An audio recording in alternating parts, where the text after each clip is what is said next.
ಮನೆ ಕಟ್ಟಬೇಕು ಅನ್ನೋದು ಪ್ರತಿಯೊಬ್ಬರ ಕನಸು. ಇನ್ನು ಬೆಂಗಳೂರಲ್ಲಿ ಕಟ್ಟಿದ್ರೆ ಅದು ಸಾಹಸವೇ ಸರಿ.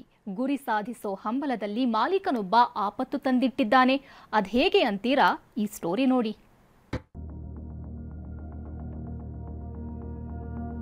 ಗೃಹ ಪ್ರವೇಶಕ್ಕೆ ಸಿದ್ಧವಾಗಿರೋ 5 ಅಂತಸ್ತಿನ ಕಟ್ಟಡ. ಮನೆಯೊಳಗೆ ಫರ್ನಿಚರ್ ಕೆಲಸ ನಡೆಯುತ್ತಿತ್ತು. ಆದ್ರೆ ಹೊರಗಡೆ ಕಬ್ಬಿಣದ ರಾಡ್ನಿಂದ ಸಪೋರ್ಟ್. ಕಟ್ಟಡ ಬೀಳದಂತೆ ಕಾಯ್ತಾ ಇರೋ ಜೆಸಿಬಿ. ಅಷ್ಟಕ್ಕೂ ಈ ಮನೆ ಕಂಡು ಬಂದಿದ್ದು ಕೋರಮಂಗಲ 1ನೇ ಹಂತದ ವೆಂಕಟಾಪುರದಲ್ಲಿ. 15 x 50 ಅಡಿ ಜಾಗದಲ್ಲಿ 5 ಅಂತಸ್ತಿನ ಕಟ್ಟಡ ನಿರ್ಮಾಣ.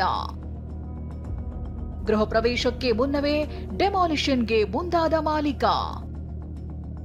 ಈ ಕಟ್ಟಡವನ್ನೊಮ್ಮೆ ನೋಡಿ. ಗಗನಚುಂಬಿ ಕಟ್ಟಡದಂತಿರೋ 5 ಅಂತಸ್ತಿನ ಕಟ್ಟಡ ತಲೆ ಎತ್ತಿರೋದು ಕೋರಮಂಗಲ 1ನೇ ಹಂತದ ವೆಂಕಟಾಪುರದಲ್ಲಿ. ಕಟ್ಟಡದ ಕೆಲಸ ಇನ್ನೇನು ಮುಗಿಯೋ ಹಂತದಲ್ಲಿತ್ತು. ಕೆಲವೇ ದಿನಗಳಲ್ಲಿ ಗೃಹ ಪ್ರವೇಶ ಮಾಡಬೇಕಿತ್ತು.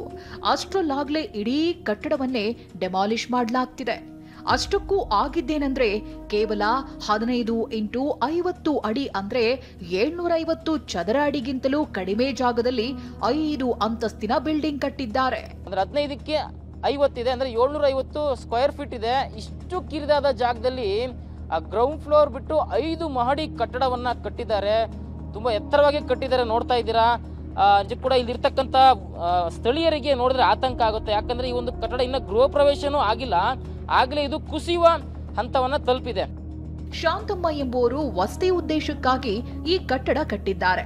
ಇಷ್ಟು ಕಿರಿದಾದ ಜಾಗದಲ್ಲಿ ಇಷ್ಟು ಎತ್ತರದ ಬಿಲ್ಡಿಂಗ್ ಕಟ್ಟಿದ್ದಾರೆ. ತೂಕ ತಾಳಲಾರದೆ ಕಟ್ಟಡದ ಪಾಯ ಪಿಲ್ಲರ್ಗಳಲ್ಲಿ ಬಿರುಕು ಬಿಟ್ಟಿದ್ದು ಈಗ್ಲೂ ಆಗ್ಲೂ ಬೀಳುವ ಹಂತದಲ್ಲಿದೆ. ಇದೀಗ ಮಾಲೀಕರೇ ಎಚ್ಚೆತ್ತಿದ್ದು ಕಟ್ಟಡ ಡೆಮಾಲಿಷನ್ಗೆ ಮುಂದಾಗಿದ್ದಾರೆ.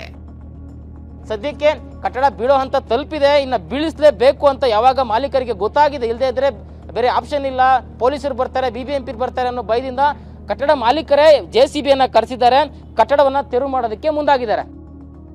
ಬಿಲ್ಡಿಂಗ್ನೊಳಗೆ ಹೊರಗೆ ಕಬ್ಬಿಣದ ರಾಡ್ ಸಪೋರ್ಟ್ ನೀಡಲಾಗಿದ್ದು ಡೆಮಾಲಿಷ್ ಕಾರ್ಯ ಆರಂಭವಾಗಿದೆ. ಇನ್ನೂ 2-3 ದಿನ ಬೇಕಾಗುತ್ತಂತೆ. ಅತ್ತ ಅಕ್ಕಪಕ್ಕದ ಮನೆ ಮಾಲೀಕರಿಗೂ ನಡುಕ ಶುರುವಾಗಿದೆ. ಲಕ್ಷ್ಮೀ ನರಸಿಂಹ, TV9 ಬೆಂಗಳೂರು.